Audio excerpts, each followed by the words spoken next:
Welcome to யாவரும் கேளீர். நான் உங்க பத்ரி பேசுறேன்.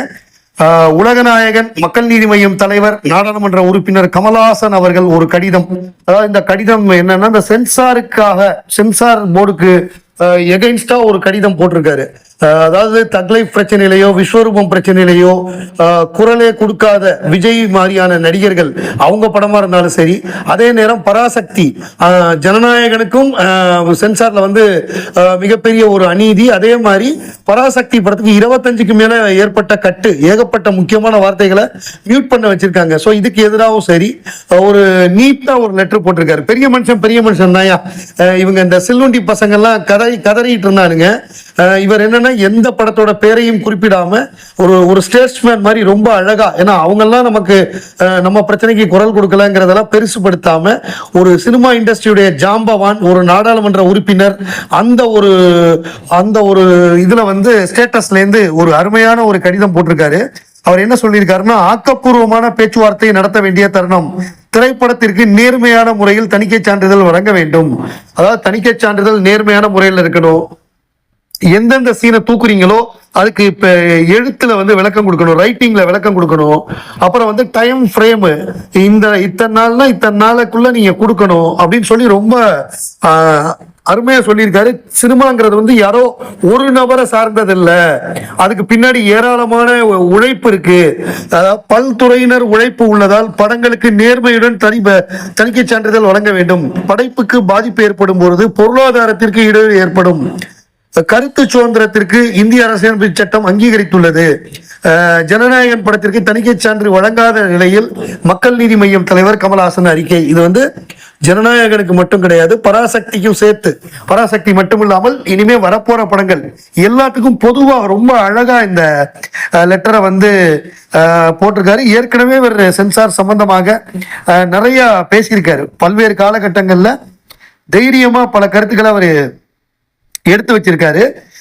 அதாவது what is required now is principal relook at the certification process with defined time line for certification, transparent evaluation and written reasonable justification for every suggested cut or edit. இதுதான் ரொம்ப அழகா இந்த பேரால வந்து ரொம்ப அழகா சொல்லியிருக்காரு. திருப்பி நம்ம வந்து ரீலுக் பண்ணணும் அப்படிங்கிறத சொல்லியிருக்காரு. ஓப்பனா இருக்கணும், டிரான்ஸ்பரண்டா, வெளிப்படைத்தன்மை வேண்டும். எத்தனை நாளைக்குள்ள பண்றோம், கட்டோ இதுவோ பண்ணோம், அதுக்கு காரணத்தை ரைட்டிங்ல கொடுக்கணும்னு சொல்லியிருக்காரு. For art, for artist, for the constitution ரொம்ப அழகா சொல்லியிருக்காரு. அதுதான் தலைவர் அவருடைய பெருந்தன்மை. நேற்றுக்கு நம்மவர் கமலஹாசன் அவர்கள் இந்த கடிதம் போட்ட உடனே ஃபுல்லா இங்கிலீஷ் நியூஸ், நேஷனல் நியூஸ் ஃபுல்லா அவருடைய அந்த கடிதத்தை பத்தி தான் ஃபுல்லா பேச்சு நடந்தது. அதே மாதிரி ட்விட்டர்ல வந்து நேஷனல் லெவல்ல ட்ரெண்ட், ஹேஷ்டாக் கமலஹாசன்ங்கிறது நேஷனல் லெவல்ல ட்ரெண்ட் ஆச்சு. ஸோ இதை தவிர அவர் என்னன்னா ஸ்பெஷல் ஸ்கிரீனிங் ஆஃப் பராசக்தி போட்டிருக்காங்க. அதை வந்து உலகநாயகன் கமலஹாசன் அவர்கள் நேர்ல போய் படத்தை பார்த்திருக்காரு. அவரை வந்து சிவகார்த்திகேயன் அந்த படத்தோட தயாரிப்பாளர்கள்லாம் வரவேற்றிருக்காங்க. அந்த படத்தை பார்த்துட்டு அவர் வந்து ஒரு பாராட்டு கடிதமும் போட்டிருக்காரு அந்த படத்துக்கு. அவர் என்ன சொல்லியிருக்காருன்னா, தமிழ் தீ பரவட்டும் அப்படிங்கிற தலைப்புல வந்து ஒரு கடிதம் எழுதியிருக்காரு. அன்பு இளவல் மாண்புமிகு தமிழ்நாடு துணை முதலமைச்சர் திரு உதயநிதி ஸ்டாலின் அவர்களுக்கு, பராசக்தி படத்தை பார்க்க தொடங்கும் முன் நான் சற்றும் எதிர்பார்க்கவில்லை. இந்த படம் நம் கூட்டணி எதிர்கொள்ள போகும் தேர்தலின் மாபெரும் முரசொலியாக போகிறது என்று. ஆம், இந்த படம் வெற்றி பெற்றாக வேண்டும் என்பது என் ஆசை மட்டுமல்ல, என் உண்மையான வாழ்த்தும் கூட. இந்த படம் திமுக வரலாற்றுக்கு இட்ட வெற்றி திலகம் அப்படின்னு போட்டுட்டு பின் குறிப்பு, பின்னால் வந்தாலும் முந்தி சொல்ல வேண்டியது உணர்ச்சி முந்தி கொண்டதால் பின்தங்கிய குறிப்பு. இது முதல் பாராட்டு. இந்த பயோபிக்ஸ் கதையை இதன் இயக்குனர் திருமதி சுதா கொங்கராவையும் இக்கதையை தேர்ந்து இதற்காக உழைத்து வெற்றியையும் காணப்போகும் தம்பி சிவகார்த்திகேயனையும் சேரும்.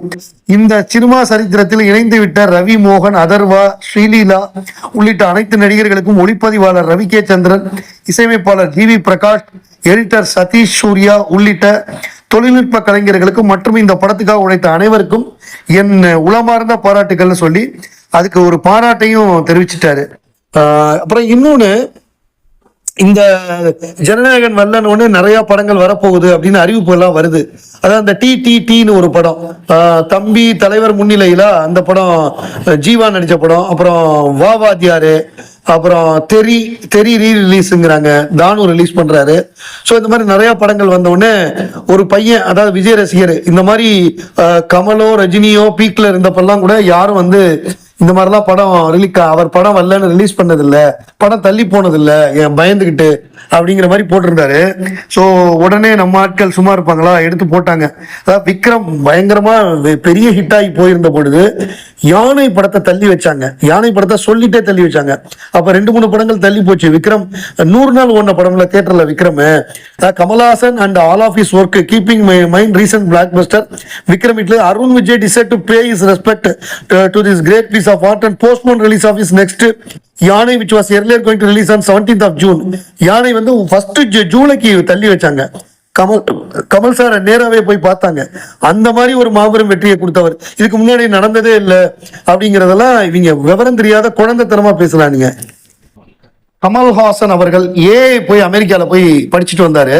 இப்போ மைக்ரோசாஃப்ட்லேருந்து இந்தியாவுக்கு அதனுடைய அந்த நிறுவனத்திலேருந்து வந்திருந்தாங்க. அதாவது மைக்ரோசாஃப்ட் நிறுவனத்தின் தரவு மற்றும் செயற்கை நுண்ணறிவு பிரிவின், அதாவது டேட்டா அண்ட் ஏஐ அமெரிக்க உற்பத்தித்துறை இயக்குனர் திரு செஷில் சுந்தர் அவர்கள் மக்கள் நீதி மய்யம் கட்சியின் தலைவரும் நாடாளுமன்ற மாநிலங்களவை உறுப்பினருமான திரு கமல்ஹாசன் அவர்களை இன்று நேரில் சந்தித்து உரையாடினார். இச்சந்திப்பின் போது செயற்கை நுண்ணறிவை பொறுப்புணர்வுடன் கையாளுதல், அதனால் ஏற்படும் ஆக்கப்பூர்வமான மாற்றங்கள், சமூக மாற்றத்தை முன்னெடுப்பதில் தொழில்நுட்பத்தின் பங்கு மற்றும் சமூக மேம்பாட்டு நற்பணிகளில் இணைந்து செயல்படுவதற்கான வாய்ப்புகள் ஆகியவை குறித்து இருவரும் விரிவாக கலந்தாலோசித்தனர். மேலும் தொழில்நுட்பம் மற்றும் புத்தாக்கத் துறையில் வெளிநாடு வாழ் தமிழர்களின் உலகளாவிய தாக்கம் மற்றும் அவர்களின் முக்கிய பங்களிப்பு குறித்தும் இச்சந்திப்பில் பேசப்பட்டது. அனைவரையும் உள்ளடக்கிய வளர்ச்சி, அதாவது எல்லாரையும் ஒண்ணு சேர்த்துக்கணும் அப்படின்ற இன்க்ளூசிவ் அப்படின்னு சொல்லுவோம்ல, அனைவரையும் உள்ளடக்கிய வளர்ச்சி மற்றும் சமூக மேம்பாட்டை முன்னெடுப்பதில் இருவருக்கும் உள்ள தீவிரமான அக்கறையை வெளிப்படுத்துவதாக இந்த சந்திப்பு இருந்தது. இந்த சந்திப்பின் போது மக்கள் நீதி மய்ய கட்சியின் பொதுச் செயலாளர் திரு அருணாச்சலம் அவர்கள் உடன் இருந்தார். மைக்ரோசாப்ட்லேருந்து டிவிஷன் டேட்டா அண்ட் அந்த பிரிவின் தலைவர் அவர் நம்மவர் கமல்ஹாசன் அவர்களை சந்தித்திருக்காரு. 80களில் ஆடியோ கேசட் பெரிய அளவுல விற்பனையாகக்கூடிய காலகட்டம். அப்பெல்லாம் நம்பர் ஆஃப் கேசட்ஸ் அதிகமாக விற்று அந்த பிளாட்டினம் டிஸ்க்னு கொடுப்பாங்க. ஸோ அந்த மாதிரி முதல் நாளே பிளாட்டினம் டிஸ்க் பயங்கரமான சேல்ஸ்னா புன்னகை மன்னன் தான். ஸோ புன்னகை மன்னன் மாதிரி மாபெரும் ஹிட்டு. ஏன்னா அது கம்ப்யூட்டர் மியூசிக்னு சொல்லி அது பண்ணாங்க. படத்தில் அவ்வளோ பாட்டும் பயங்கரமான ஹிட்டு, சூப்பராக பண்ணியிருப்பார். கர்நாடிக் ராகா பேஸ்டு சாங்ஸ் எல்லாமே பிரமாதமாக இருக்கும். ஸோ அதுக்கு விளம்பரம் கொடுத்துருந்தாங்க. புன்னகை மன்னன் அது தீபாவளி ரிலீஸ் 86 தீபாவளி ரிலீஸ். அதோட மாவீரன்லாம் வந்தது, நிறைய படங்கள் வந்தது. அதில் நம்பர் 1 ஓடினது புன்னகை மன்னன் தான். இந்தியாவிலேயே முதன்முறையாக கம்ப்யூட்டர் இசை வெளியிட்ட சில தினங்களுக்குள் 90,000 கேசட் விற்பனை. திரைப்பட இசையில் இது புதிய வரலாறு. இசை சக்கரவர்த்திக்கும் எக்கோ நிறுவனத்துக்கும் எங்கள் வாழ்த்துக்கள். கவிதாலயா புன்னகை மன்னன் சொல்லி பேஜ் ஆட் கொடுத்துருந்தாங்க தினத்தந்தியில. ஸோ அந்த அளவு இந்த படத்தோட மியூசிக் பெரிய ஹிட் ஆச்சு. சாங்ஸ் எல்லாம்